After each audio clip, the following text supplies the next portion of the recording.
ബഥനി മഠത്തിന് 100 വയസ്സ്.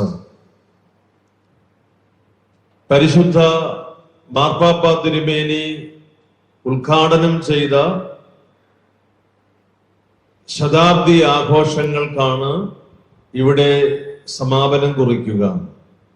അർത്ഥവത്തായ കർമ്മ പരിപാടികളിലൂടെ ഉചിതമായ പ്രാർത്ഥന, ധ്യാന, വിചിന്തനങ്ങളിലൂടെ സഭയെ മുഴുവൻ കൂടുതൽ ചൈതന്യവത്താക്കുവാൻ പര്യാപ്തമായ ആലോചനയോടും പുനർസമർപ്പണത്തോടും കൂടി ബഥനി സന്യാസിനി സമൂഹം ശതാബ്ദി ആഘോഷിച്ച് അതിന്റെ ശുശ്രൂഷയിൽ പൂർവാധികം ശോഭയോടും പ്രചോദനത്തോടും കൂടി പ്രവേശിക്കുകയാണ്. പ്രിയപ്പെട്ട സഹോദരിമാരെ, നിങ്ങളുടെ ശുശ്രൂഷയെ പ്രതി ദൈവത്തെ സ്തുതിക്കുന്നു. ബഥനി മലങ്കര സഭയ്ക്ക്, മലങ്കര സഭയിലൂടെ വിശുദ്ധ പത്രോസിന്റെ പിൻഗാമി നേതൃത്വം നൽകുന്ന സാർവത്രിക തിരുസഭയ്ക്ക് വലിയ അനുഗ്രഹമാണ്. നിങ്ങളുടെ ശുശ്രൂഷകൾ സജീവമായി എല്ലാ ഭൂഖണ്ഡങ്ങളിലും യേശുവിന്റെ സുവിശേഷം എത്തിക്കുന്നതിലും പാവപ്പെട്ട മനുഷ്യരെ കരുതുന്നതിലുമെല്ലാം ഉൾച്ചേർന്നിരിക്കും. സ്വർഗത്തിന്റെ പ്രത്യേക പദ്ധതി നിങ്ങളിലൂടെ നടപ്പിലാക്കുവാൻ ആഗ്രഹിക്കുന്ന ദൈവത്തിന്റെ അത്ഭുതകരമായ സംരക്ഷണം നിങ്ങളിലെ തുടർന്നും നിങ്ങളിലൂടെ തുടർന്നും അനേക മനുഷ്യർക്ക് പ്രത്യാശ നൽകുന്നതിന് ഇടയാകട്ടെ. അത്ഭുതങ്ങളുടെ ചരിത്രം എഴുതിയ സ്ത്രീകളുടെ സന്യാസ പ്രസ്ഥാനത്തിന് തുടക്കം കുറിച്ച ഒരു വലിയ ദൈവ നടത്തിപ്പിന്റെ ഭൂഖണ്ഡങ്ങൾ തോറും നടന്നു വരുന്ന തുടർ പ്രവർത്തനങ്ങളുടെ ആത്മസന്തോഷത്തിലാണ് ഇന്ന് നാം ഈ ശതാബ്ദിയിൽ ഒരുമിച്ച് കൂടുക.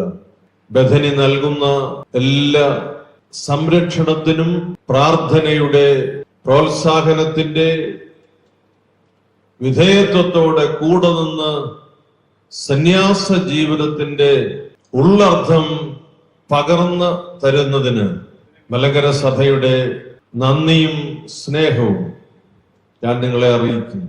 വിശുദ്ധ കുർബാനയിൽ ഓർമ്മപ്പെടുത്തിയ കാര്യം സംഭവിച്ചു കഴിഞ്ഞു.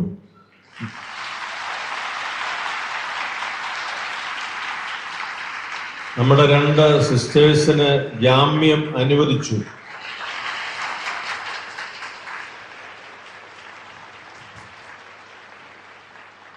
ഞാൻ കണക്ക് പറഞ്ഞപ്പോ തെറ്റിപ്പോയി, ക്ഷമിക്കണം. 2 അല്ല 3 പേർക്ക് ജാമ്യം കിട്ടി. അവര് തനിയെ അല്ലല്ലോ ജയിലിൽ കിടന്നത്. അവരോടൊപ്പം ഉണ്ടായിരുന്ന ആളിനെ തെറ്റിദ്ധരിച്ച് അറസ്റ്റ് ചെയ്തതാണ്.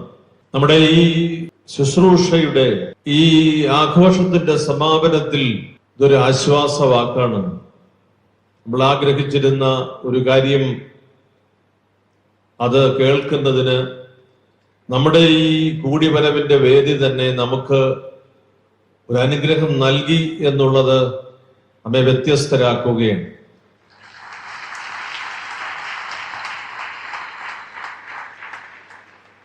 ഒരു വാദപ്രതിവാദത്തിനോ ഒരു മീഡിയയുടെ അറ്റൻഷനോ ഒന്നുമല്ല.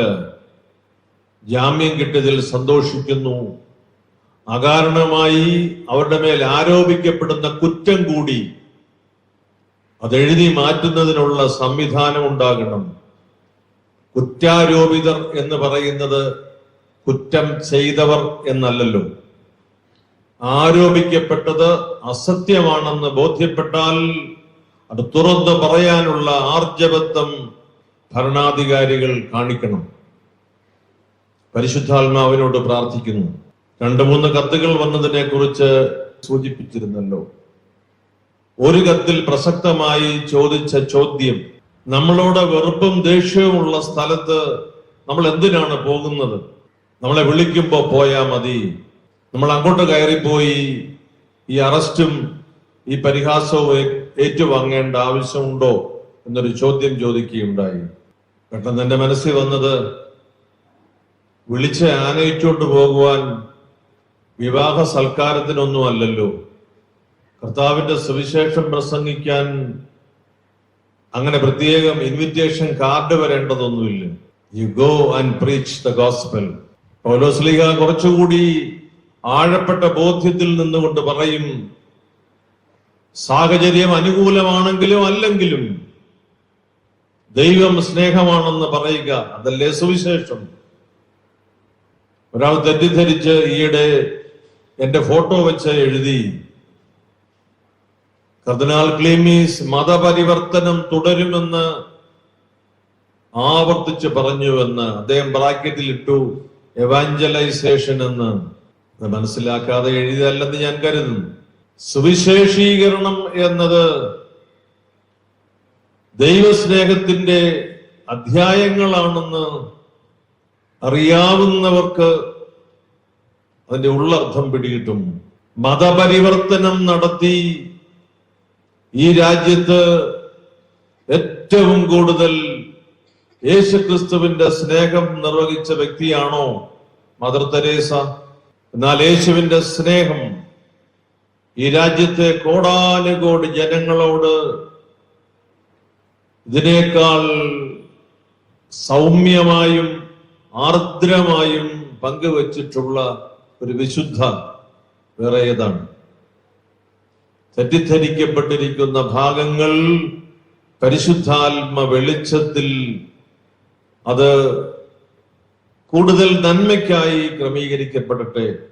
ഇപ്രകാരമുള്ള ഭീഷണികളോ നമ്മുടെ തന്നെ ഉള്ളിൽ നിന്ന് വരുന്ന അങ്ങോട്ട് പോകണമോ എന്നുള്ള ചോദ്യമോ ഒന്നും നമ്മെ ശുശ്രൂഷയിൽ നിന്ന് പിൻവലിക്കരുത്.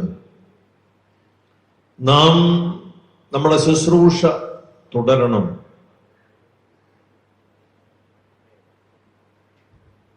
ബഥനിയുടെ ഒരു ക്രിസ്തുവ ചിത്ര പ്രദർശനം ഇവിടെ നടത്തിയല്ലോ. അഭിയന്റെ നെറ്റോപിതാവിന്റെ അടുത്താണ് ഞാൻ ഇരുന്നത്. ഞങ്ങൾ ഒരുമിച്ചത് കണ്ടു. കൊളോസിയത്തിന്റെ പടം കാണിച്ചിരിക്കുന്നു. കൊളോസിയത്തിന്റെ പടവും ഈ ബഥനി മഠത്തിന്റെ സ്ഥാപനവും തമ്മിൽ എന്ത് ബന്ധം എന്ന് ഞാൻ വിചാരിച്ചു. അതേ കോൺട്രാക്ടറാണോ ഇവിടുത്തെ മഠവും പണിതത്? ഈ കൊളോസിയവും ഈ ബഥനി മഠവും തമ്മിൽ എന്താ ഈ ബന്ധം? അത് വെറുതെ കിട്ടിയ ഒരു പടം വെച്ചതാണെന്ന് ഞാൻ കരുതുന്നില്ല. അതിന്റെ പിറകിൽ ക്രിസ്തുവിന്റെ അനുയായിക്ക് കൊളോസിയത്തിലെ കാഴ്ചകൾ അന്യമല്ല. വിനോദത്തിന് ആരംഭിച്ചതാണെങ്കിലും നല്ല ഇരയെ പിന്നെ കിട്ടിയപ്പോ ഇരയെ അന്വേഷിച്ച് നടക്കേണ്ടി വന്നില്ല. എന്നാ ക്രിസ്ത്യാനികളാകട്ടെ, അവരും മൃഗങ്ങളും തമ്മിൽ അങ്ങോട്ട് യുദ്ധം ചെയ്യട്ടെ. ദയവായി ആ ചിത്രം ഞാൻ ഈ പറഞ്ഞതിന്റെ പേരിൽ ഡിലീറ്റ് ചെയ്യരുത്. അത് നമ്മുടെ ചരിത്രത്തിൽ കൊളോസിയം കിടക്കട്ടെ. ഒരു ഓർമ്മപ്പെടുത്തലാണ് രക്തസാക്ഷിത്വത്തിന്റെ.